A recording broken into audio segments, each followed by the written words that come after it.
फेरि हैन फेरि एउटा ती चिप भयो त अर्को चाहिँ केटा लाग्ने अर्को त आउनु छ मेरो ल्यारे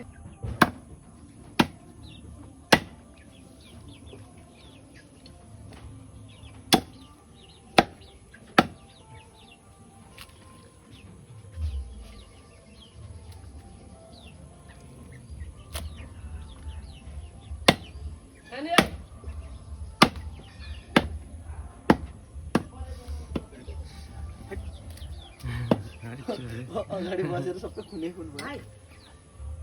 अलिकति मासु र अलिकति मासु जोखेर त्यो पकाइहाल्नु पक्नु खानु दिनुपर्छ के पकाउनु पनि जोख्नै पर्छ त कति पुगेछ अन्जान हुन्छ नि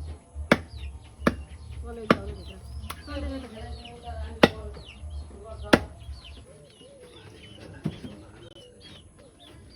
कस्तोमा यस्तो यस्तो